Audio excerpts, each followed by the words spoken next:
Student, कैसे हो आप सब। My self Ghanshyam Rathore.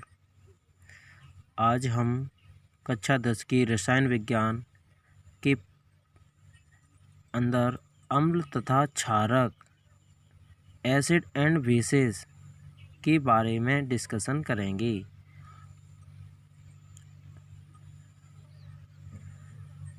I will be discussing acid and bases यानी अम्ल और क्षारक की प्रॉपर्टीज़ क्या होती हैं, इन्हें किस आधार पर पहचाना जा सकता है। तो सबसे पहले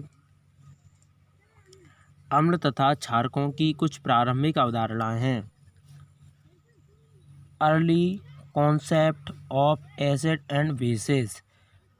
प्रारंभ में पदार्थों को उनके स्वाद के आधार पर दो भागों में बांटा गया है, अम्ल तथा क्षारक।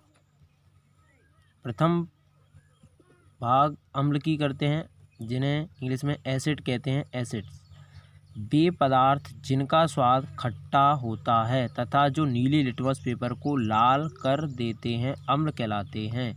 यानी इन्हें चख कर पहचाना जा सकता है कि यदि ये स्वाद में खट्टे हैं तो वे अम्ल हैं और तीखे हैं तो वे क्षारक हैं।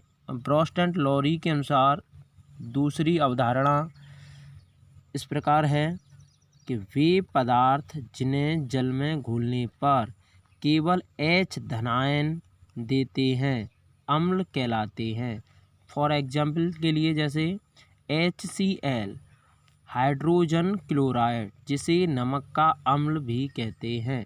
H2SO4 सल्फ्यूरिक अम्ल, जिसे गंधक का अम्ल कहते हैं।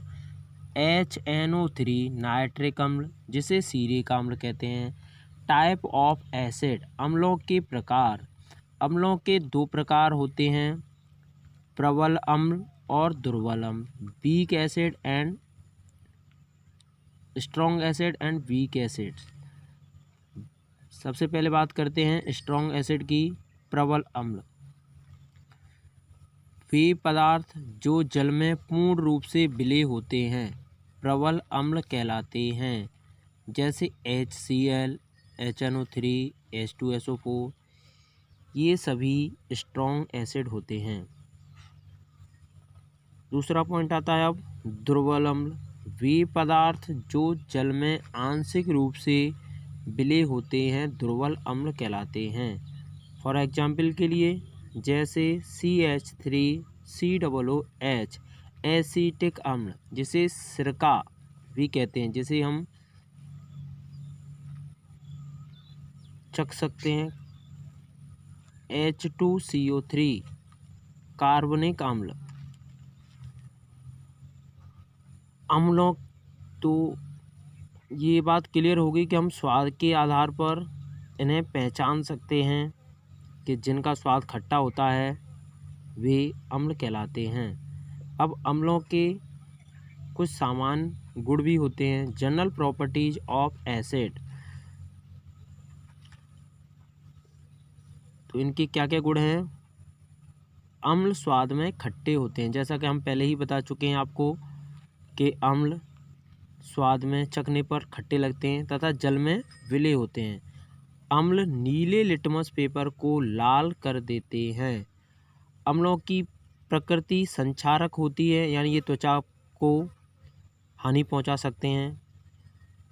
अम्ल सक्रिय धातुओं जैसे जिंक, सोडियम आदि से क्रिया करके हाइड्रोजन गैस मुक्त करते हैं। जैसे एक रासायनिक उदाहरण के माध्यम से आप समझेंगे। Zn plus H2SO4, ZnSO4 plus H2। यहाँ पर हम आप बताना चाहेंगे कि Zn जिंक की जो वैलेंसी होती है वो +2 होती है और जो सल्फेट की वैलेंसी होती है वो -2 होती है। तो जिंक और सल्फेट आपस में रासायनिक अभिक्रिया करके जिंक सल्फेट बनाते हैं और इस अभिक्रिया में जो हाइड्रोजन गैस होती है वो रिलीज हो जाती है, यानी निर्मुक्त हो जाती है, हाइड्रोजन गैस बाहर निकल जाती है। तो हमने यहाँ पर जाना अम्लों के प्रकार, अम्ल क्या हैं, उनकी गुण क्या हैं, उनकी प्रॉपर्टीज़ क्या हैं, उन्हें किस आधार पर हम वेरीफाई कर सकते हैं, तो ये हमने आपको यहाँ पर समझाया। अब बात करते हैं क्षारक की। बेसेस, वे पदार्थ जिनका स्वाद तीक्ष्ण यानी कड़वा, कसैले होते हैं, कड़वा होता है, जो लाल लिटमस पेपर को नीला कर देते हैं, क्षारक कहलाते हैं। या ब्रोस्टेंट लॉरी की जो दूसरी अवधारणा है उनके अनुसार वे रासायनिक पदार्थ जो जल में वियोजित होकर ऋणावेशित आयनों के रूप में केवल OH हाइड्रोक्साइड ऋणायन देते हैं, क्षारक कहलाते हैं। जैसे KOH potassium hydroxide, NaOH sodium hydroxide, Na sodium और O ऑक्सीजन H हाइड्रोजन, तो इनको पूरे को मिला के बोलेंगे तो सोडियम हाइड्रोक्साइड। जैसे अम्लों के प्रकार थे उसी प्रकार क्षारकों के भी कुछ प्रकार होते हैं। टाइप ऑफ बेसेस, आयनन के आधार पर क्षारकों को दो भागों में बांटा गया है। प्रबल क्षारक स्ट्रॉन्ग बेसेज और दुर्बल क्षारक वीक बेसेज। प्रबल क्षारक स्ट्रॉन्ग बेसेज वे क्षारक जो जल में वियोजित होकर हाइड्रोक्साइड ऋणायन OH ऋणायन देते हैं, प्रबल क्षारक कहलाते हैं। जैसे potassium hydroxide, Na sodium hydroxide, एक रासायनिक अभिक्रिया के माध्यम से समझना चाहेंगे।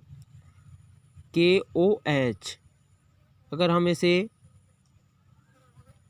वियोजित करेंगे तो यह पोटेशियम के धनायन और हाइड्रोक्साइड ऋणायन में वियोजित हो जाता है। इसी प्रकार बात दुर्बल क्षारक की करते हैं।